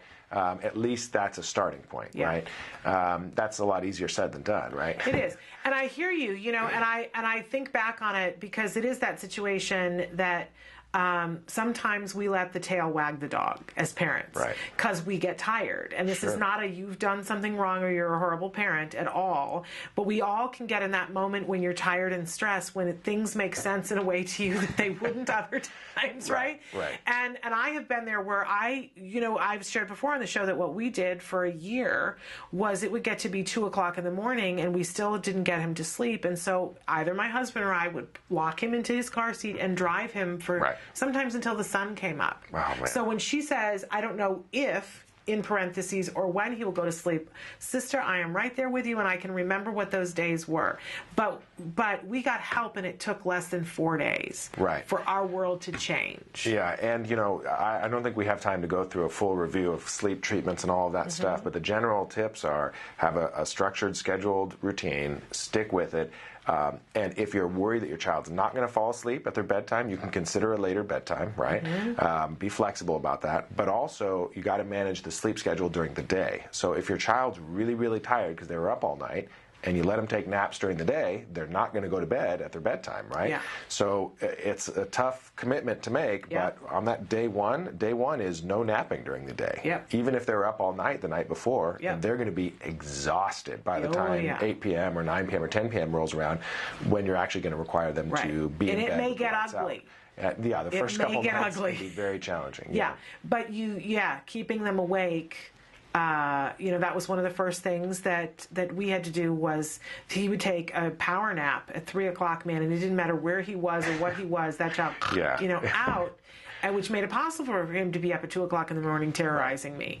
And let me just tell you that we all but had to stick him on stilts and, to get him to stay awake, because his body was used to that. It's very challenging. It was very challenging. But one of the many things that you can do, and as you were saying, that routine, that all-important routine. It's all about the routine.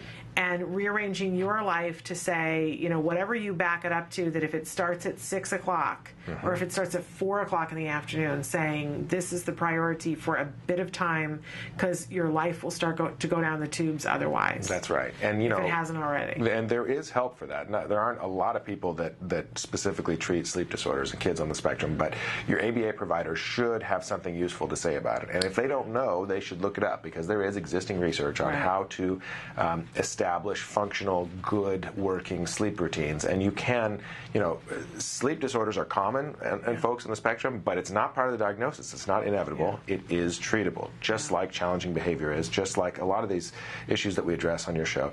It is treatable, and you can do something about it that works. Yeah. So.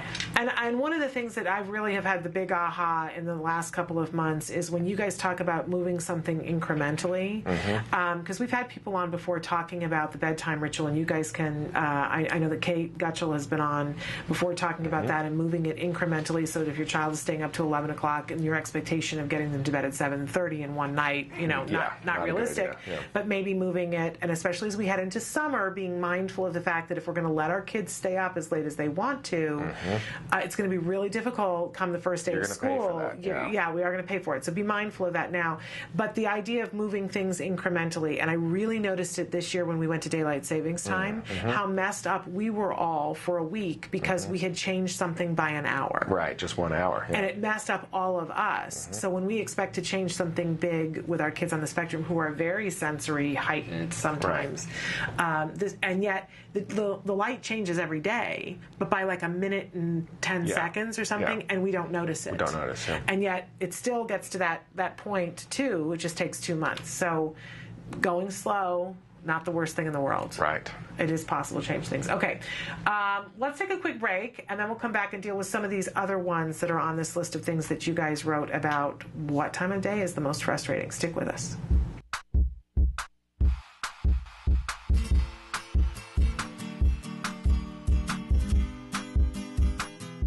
Hi guys, welcome back. For the month of June, I figured we'd do some cool things that are kind of like summer camp activities. So the activity we're doing this month is making a shoebox guitar. The materials you'll be needing are an old shoebox, a paper towel roll, a pencil, a stencil, rubber bands, a crayon, and an X-Acto blade, which only the adults will be using.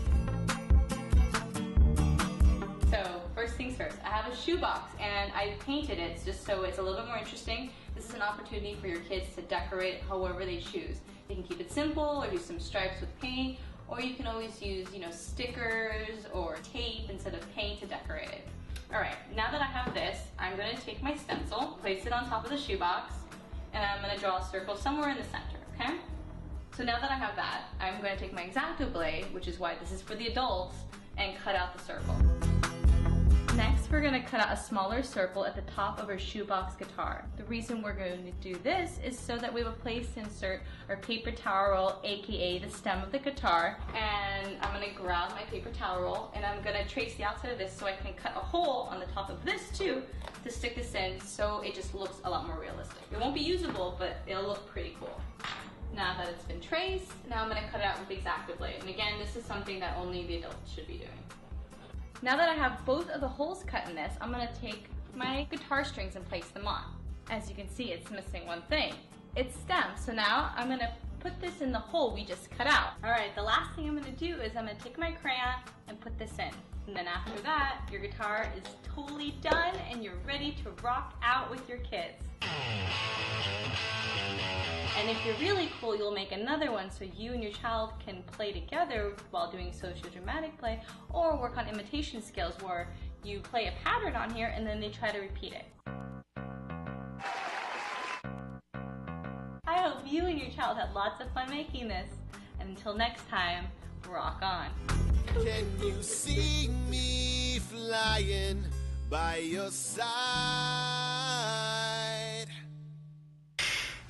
Welcome back to Autism Live. Our very special guest here with us right now, Dr. Jonathan Tarbox, Head of Research and Development at the Center for Autism and Related Disorders and the Director of the Autism Research Group. We should mention that website. Okay, sure. So it's autismresearchgroup.org.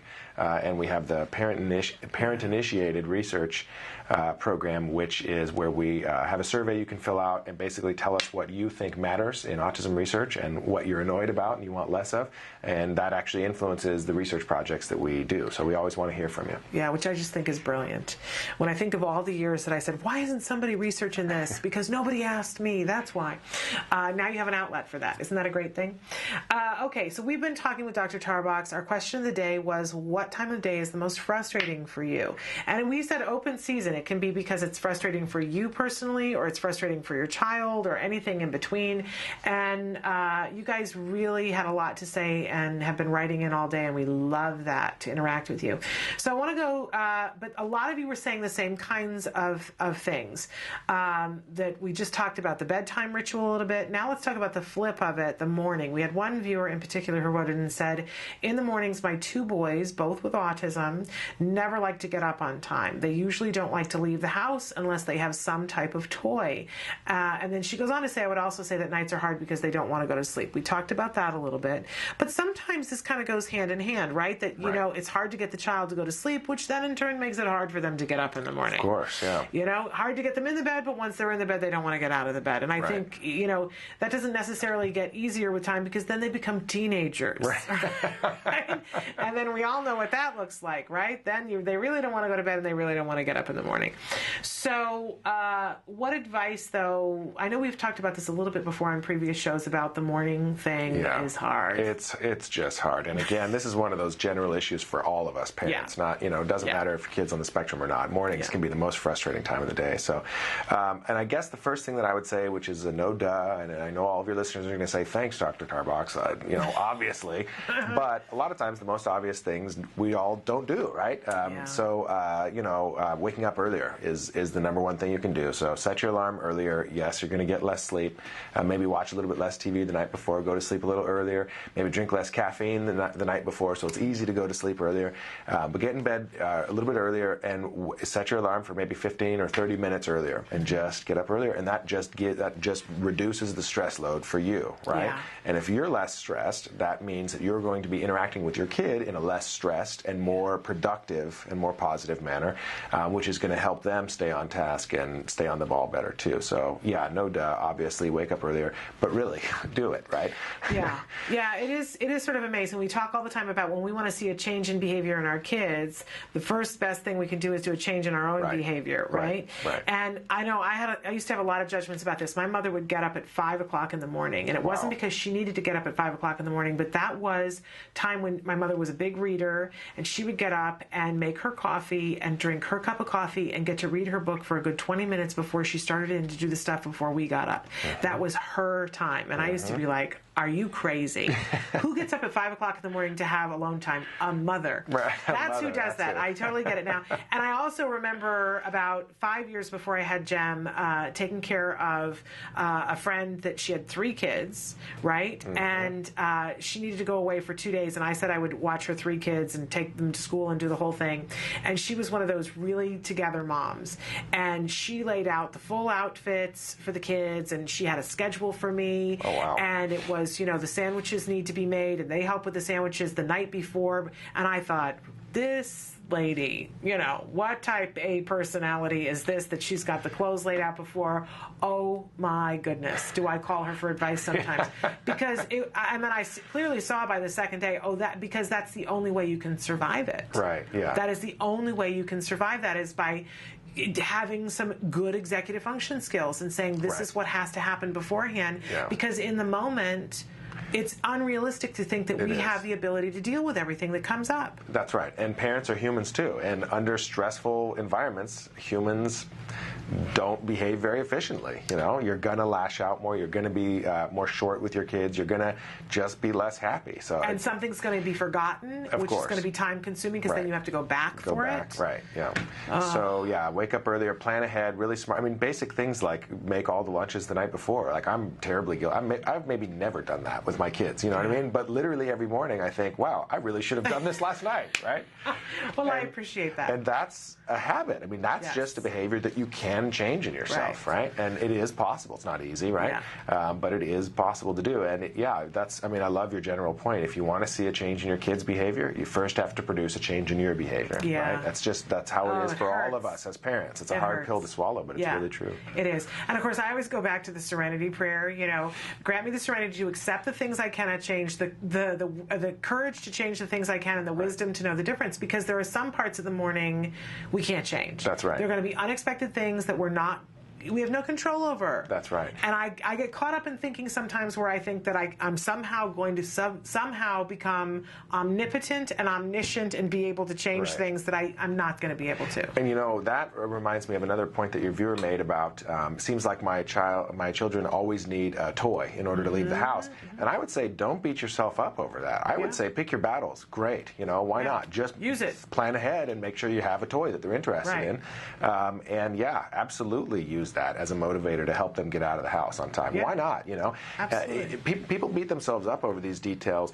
Oftentimes when you say sentences with the word should in them, right? So I shouldn't need that, or I should be able to motivate my kids without bribing them, or my kid should be able to get in the car without needing a toy or something like that. You know what? Forget it. What you really need to focus on is what's workable, what actually works for you to get the job done that you need to get done. And at some point, maybe that is going to be a crutch that your child is depending on that actually is not workable anymore, right? At some point, sure, that's going to be creating problems, in its own right. And if you're at that point, then now is the time to figure out another solution to take care of that. But if the fact that your kid needs an object to transition with for now isn't creating problems in itself, and it is making your life, more efficient, don't beat yourself up over it. Yeah. Well, it's funny because we were just talking about this earlier with Dr. Najdowski, that I was saying, my son really wants to watch 10 minutes of TV in bed, and I can beat myself up about that, and the experts will tell me about how that's such a bad idea, right? I'm sure you would tell me that's a bad idea. But if that's what gets him in the bed, then, and it's not a big argument, and he's willing to work on his adaptive fluency in exchange for that, then I can prioritize that and go, all right. Well, and it's only a bad idea if it produces a bad result. You know what I mean? Like if you use that as a motivator or a reward for your child getting ready for bed, brushing teeth, whatever it is, flossing, and he gets in bed, he watches 10 minutes TV, and then he goes to sleep. Right. You just won the battle. That's fine. Right, exactly. There's nothing wrong with that. The reason why people recommend against TV before bed is because they think that in some children it makes it harder to fall asleep. Right. But for your child, he falls asleep, no problem. Right. So, but and then we can use the child wanting the toy. Absolutely. So and making sure, and even over a period of time, making sure that the toy is appropriate.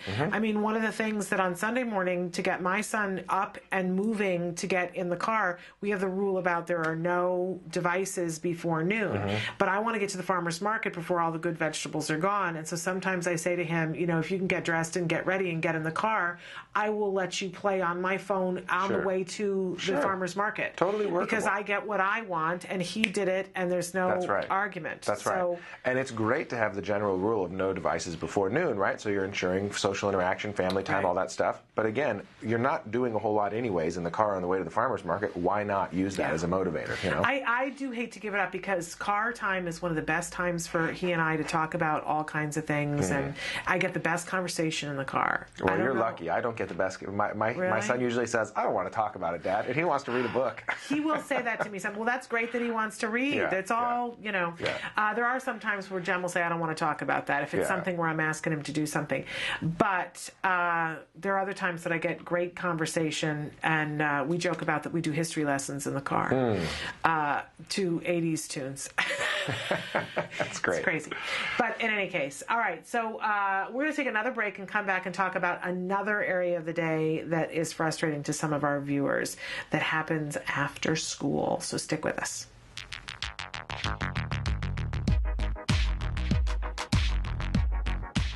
Every child with autism deserves a bright future. Without further clarification, the Affordable Care Act could actually result in less benefits for individuals with autism spectrum disorders. We urge Catherine Sebelius to clarify the Affordable Health Care Act. She can make one change, one little minor change, to make applied behavioral analysis be part of the health care plan. By signing this petition, you are protecting the health care benefits of individuals with autism spectrum disorders. We need to make sure that we are heard and seen. Sign the petition at autism-live.com. Here's how you can show your infinite support. Create your own infinity ribbon. What you're going to do is take a ribbon that's been cut about 8 inches long, and you're going to grab one end and then twist it, and then take the two ends and join them together, and then tape it together. And then I'm going to flip it around and take another piece of tape. And what I have is double-sided sticky tape. Squeeze down. You have your very own infinity ribbon. With ABA, the possibilities are infinite. With ABA, the possibilities are infinite. With ABA, the possibilities are infinite. With ABA, The possibilities are infinite. With ABA, the possibilities are infinite. With ABA, the possibilities are infinite.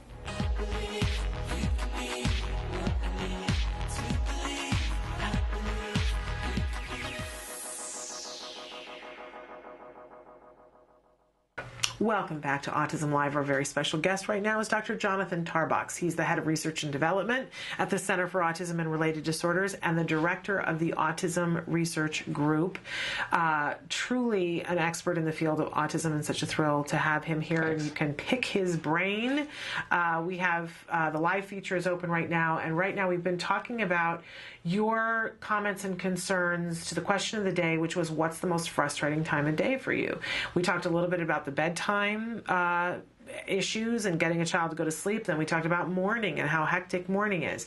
So now we're going to ask Dr. Tarbox to weigh in on the time after school. You guys have written in a variety of different things. I'm going to pick one in particular, a person who sort of hit the whole thing all in one time, who said in the morning trying to get my son ready for school and after school that there are a lot of things that are pent up from trying to be good, which he finds very difficult, and also at bedtime because he doesn't want to sleep. But I'm sure he finds it a lot more frustrating than me, bless him. So all three of those times a day, but we haven't talked about the afternoon time. And we were talking during the break about how, you know, it can manifest itself in lots of different ways for different kids.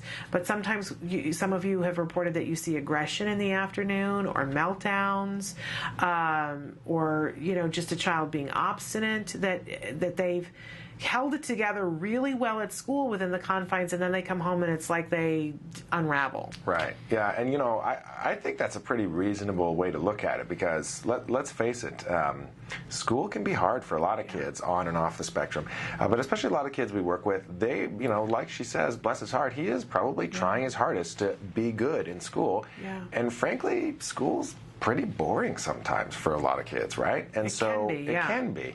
Depends on the teacher, depends on the school, depends on the topic you're studying, and the day-to-day differences there. But you know, school can be very challenging, and so yeah, a lot of our kids are going to be very frustrated, and they are going to do their best to act good and to not maybe engage in stereotypy that they want to engage in, maybe not talk out of turn, even though they want to, and they have things that they're thinking and they'd like to say. There's a lot to inhibit. It's a lot to control. Right. It really is. And, you know, when you think, like, if you or I have had a long day at work or a hard, stressful day at work, when we get home, you know, we don't want a bunch of demands placed on us. Yeah. What we want to do is relax, right? Yeah. Space out a little bit or decompress a little bit. Yeah. So there's no reason to think that it would be any different for our kids. It's pretty reasonable to think, actually, it could be the same. So, of course, we don't know for her child in particular, but if it does sort of look like, okay, so many demands and so much stress over the school day that he needs to blow off some steam, then I would say schedule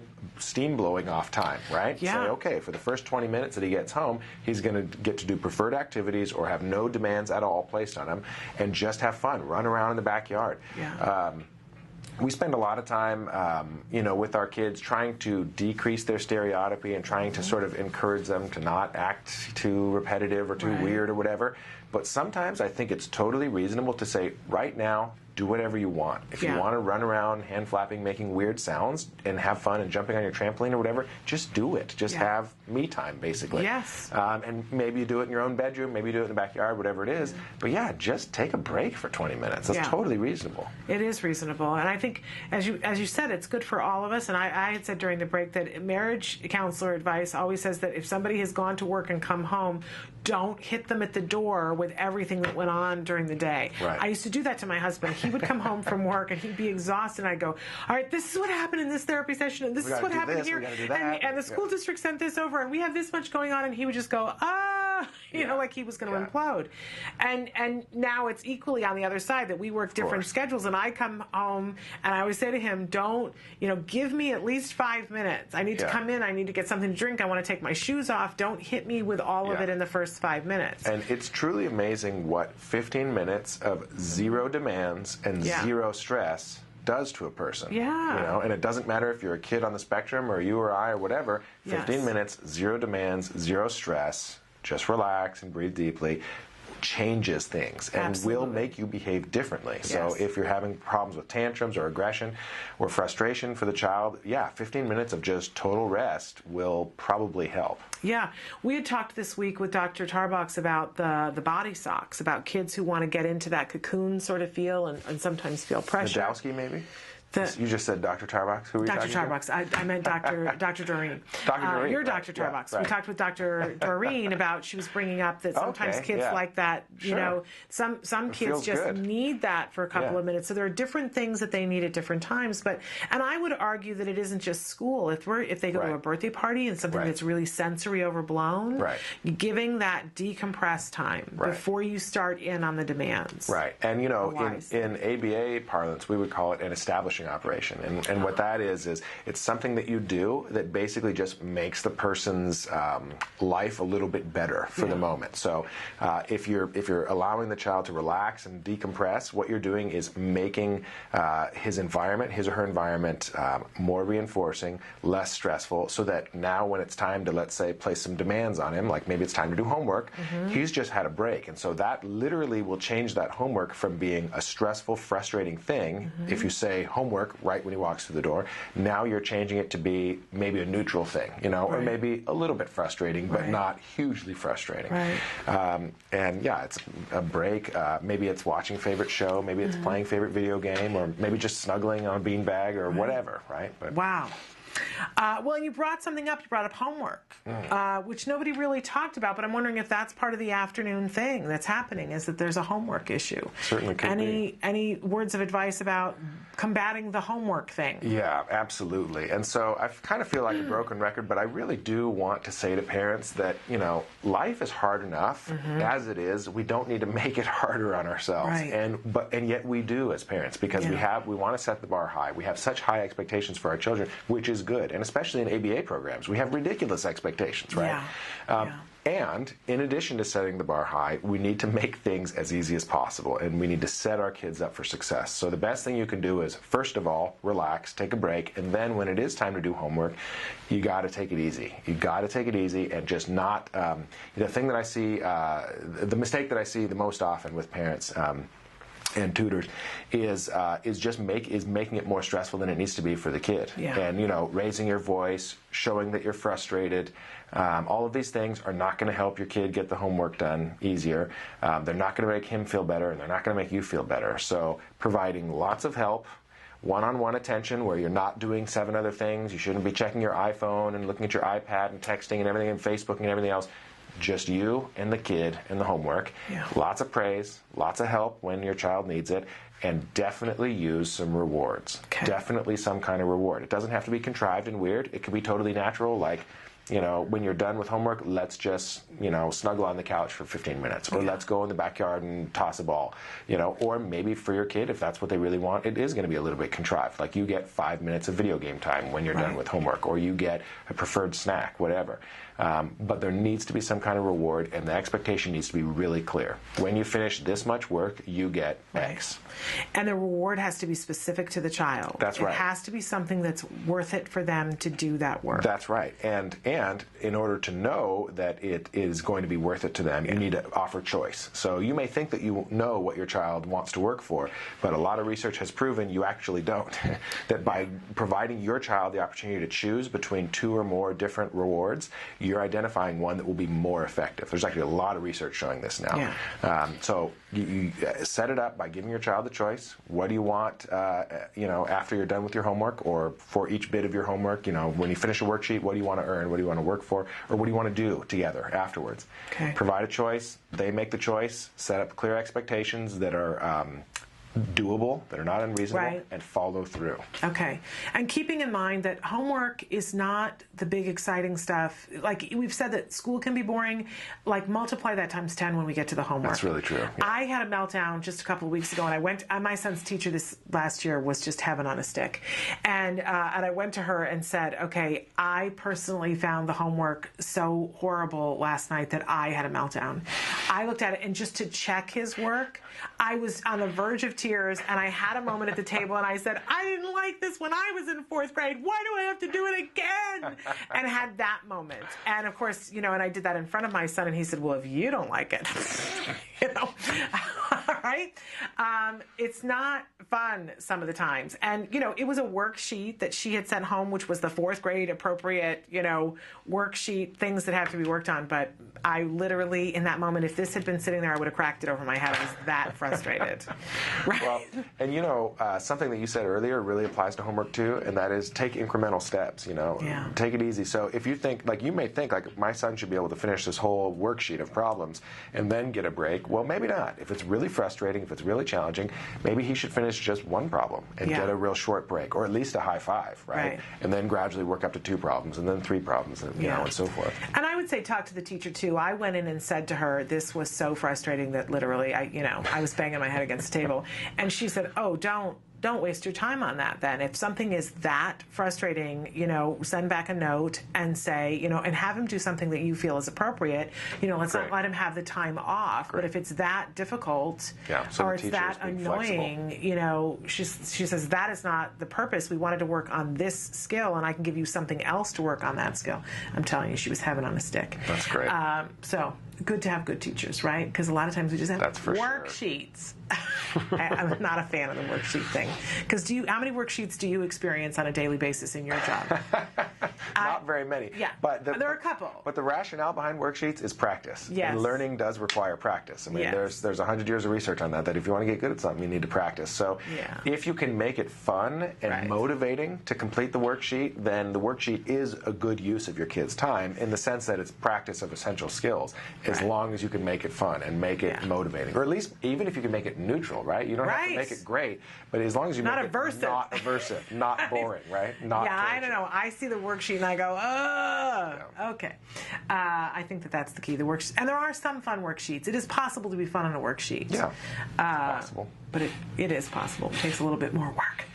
All right, we are going to take another break. Do we need to say goodbye to you? Because I know you have other things to go do today. Probably, yeah. Okay. It's probably time so what we're going to do is we're going to thank you for all of this input. We're going to take a break and say goodbye to Dr. Tarbox, who we're not having back in the studio until potentially July 5th, probably July 12th. But we'll have a lot to catch up with you at that time. Absolutely. So, and if you have questions in the meantime for Dr. Tarbox, you can send them here to the studio, or you can send them to his card site. You can send them to the Autism Research Group.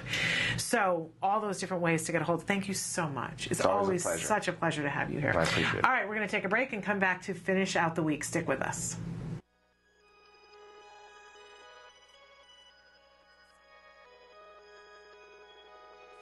When Maddie was diagnosed, I'll be honest, I was very ignorant on what autism was. I knew that autism was basically something that hit boys at the age of 2 to 3. They shut down, and sometimes you think of the typical Rain Man movie. And with Maddie, she was doing all the same signs and symptoms of a typical child with autism spectrum disorder. Stand up. She didn't even acknowledge us coming into the room. She had barely any eye contact. She didn't interact with her sisters. She didn't really do anything. She just basically lined up her toys, and that was about it. we have a team of 7 volunteers, or 8 now. We have 8 volunteers, including my husband and I. And I'm the team leader, and so I do all the curriculum and get everything ready each week. Jana was downstairs until 11 o'clock at night working on curriculum, going through 2 different textbooks. And then we, as a group, meet on Monday nights, and we would go through what the curriculum was from Jana. And a lot of times we would go, well, how exactly do you do that? How do you sit her at the table and do this trial base? Well, what Skills has done for us, it's taken that away from Jana trying to figure out the curriculum for one. She can go down, or even our laptop, and she can sit down, and through all these questions, it comes up with the different programs. At least for me, it was a relief off my shoulders. I was worried that I might be missing something, missing a curriculum that maybe she needs to know, where Skills, they have every possible thing your child needs to know from 0 to 7. They have a program for that. What noise is this? Good job! Every program that we did with her, I knew it was specific for what she needed to learn. Because before Skills, it was a lot of, okay, well, is that really age appropriate for a 2-year-old? You know, because it's not generalized. It's anywhere from 0 to 7. This is what your child needs to know. In most manuals, you'll find. But for this, okay, yep, she should be learning this. And no, she's not 4 yet. She doesn't need to know that yet. We are so fortunate that Jana was able to attend a conference put on by CARD that opened the door for Skills, and that there's no looking back for us. We started using the program in November, and it seemed like by January something just clicked, and she has completely kind of came out of her fog that she was in for quite a while. I have never read a documented case on any child that has not benefited anything from applied behavior analysis, and now with this new Skills and being, you know, like the E version of ABA, I can't imagine it doing anything harmful to their child. It's nothing but exponential growth for us. To see her now, it just blows us away. I mean, we call her our little miracle child because in 7 months' time, she's just blossomed into this normal, functioning child, and suddenly, we joke about it all the time, like suddenly we have twins. If you're even thinking about doing it, do it. Because the absolute worst thing you can do is do nothing at all. And even if you use this program and it's just a single mom or a single dad working in the evenings with their child, this program is going to benefit them. It's going to show you where they are, it's going to show you where they need to go, and it's going to show you what skills and how to get there. It is an online book on how to help recover your child.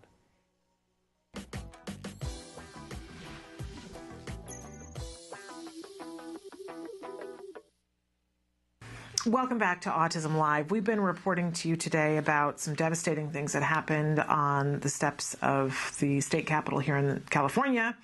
And I told you at the beginning of the program that we've put in an urgent media request to Senator Darrell Steinberg's office. We have not heard from them for a comment. I hope that at some point that we will hear from them.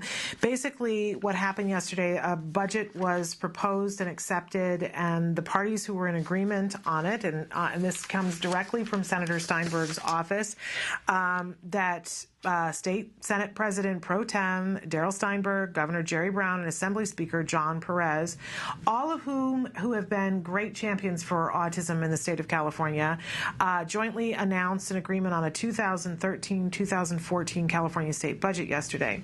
And we heard earlier today, I read from Senator Steinberg's website that it is a plan to pay down debt that supposedly does not undercut education and does not undercut a bunch of medical expenses, and that no child should be left behind. Unfortunately, what it doesn't continue on to say is that it does some devastating things to the autism community in the state of California. Now, FEAT, which is a parent-run organization having to do with autism, put out their own email blast last night, and the title of which is Sad News. Reagan ushered in the Lanterman Act. Steinberg and Brown ushered it out. And they're urging for all of us to speak up. They're going to read from their document right now. Time for plain speaking. In case you did not hear the painfully sad news, there will be no early start. There will be no SB 946, and the Lanterman Act is empty. Beginning July 1st, the regional centers will end all support for co-payments and deductibles for all medically necessary treatment for all persons in the regional center of all ages. That's a lot of people being left out, folks. Only those consumers and families who can prove to the regional centers individual satisfaction that they are living perilously, paycheck to paycheck, will have any co-payment support for anyone with private insurance policy. This includes all medical therapies. There will be no deductible support for anyone regardless of income or ability to provide income. I'm just going to check and see if we've gotten a message. Okay, it wasn't from Senator Steinberg's office. We've given them until noon. They've got 8 minutes to be in contact with us. The Lanterman Act was designed to keep families whole so they could provide a Herculean level of support for the individual throughout the lifespan, and most importantly, to allow for opportunities for dignity to those with disabilities. And again, its purpose was for the whole family. This particular event yesterday, according to FEAT, did not need to happen. Every system put into place to protect people failed us, starting with DDS. DDS should have begged for more funding after we have been cut year after year. Instead, they acted gleefully during the budget hearings while their proposals were going to shred families and the Lanterman Act. Where was the DRC, the Disabilities Rights California? Did anyone hear them protect people, all people in the regional center system? Again, these are words, if you're just joining us, put out by FEAT. Hundreds of thousands of people, all of them. So was anybody heard? Why did only some of the regional centers who are required by law to advocate for consumers come forward to protect consumers, and those who did only in a minimal way with the continuation of the promulgating of the prohibition of deductibles? Where were the legislators on the budget committees who heard tired parents, all volunteers, beg them to put a stop to this? Where were the conference committee legislators who received thousands of calls? I know we were urging you to. I called one of them on the show live the other day. Thousands of calls, emails, faxes, and letters pleading for relief. Did no one have a lick of sense or guts to look after the most vulnerable in our state before other increases in other programs? In short order, and these are some tough words to some very big champions that we have held dear on this show. In short order, Darrell Steinberg, whose SB 946 promised in writing that the IDEA Act and Lanterman services would not be affected by the addition of insurance for some people, not all, is suddenly a bill for health insurance companies' profits and schools to warehouse kids. And what is wrong with our governor, who is excited about bullet trains and not kids with profound diseases and disabilities and their families who have extraordinarily difficult lives, not for a few years as with a serious illness, but forever? He reportedly is a moral, fiscally sound person for which this action is shameful and financially foolish. More on that in just a moment. This is the list for your thank you notes of appreciation and support for someone, anyone, doing something courageous, decent, and right. Reagan ushered in the Lanterman Act. Steinberg and Brown ushered it out. And let's remember, I, like all of you, am for financial and fiscal responsibility and for making sure that we have a budget that makes sense long term. But when we talk about that this is fiscally irresponsible, we know and have seen in the state of California, and California has been a way for other states to see and model behavior, that if we spend a relatively small amount of money on young people in their early years, we will have to spend considerably less. That it might be that it costs $80,000 to get a child the proper amount of treatment when they're younger, but it will save $2.3 million potentially in their lifetime if we do that early on. And so it does not make sense to not do that, and especially in this instance where the lion's share of this was supposed to be absorbed by the insurance companies, but there is that copay and deductible that the regional centers were discussing being able to pay. So that might be $5,000 a year for a child that makes it possible for them to have access to that $80,000 worth of all important medically necessary ABA. So now we're going to throw the baby out with the bathwater and say the $5,000 is too much for the state to pay, when for years they were paying the $80,000. Now they just had to pay the $5,000, and instead they're going to put that on the families. And we've already seen that there are many families who have said we can't do it and have had to opt out entirely and say we can't pay the $5,000 because we don't have it. We don't have it. This is a horrible, sad day. I'm dying to hear from Senator Steinberg to see if there is a plan. I have a shred of faith because I think that he is a person who has been our champion, and I wish that they would bring us a comment, but that has not been forthcoming.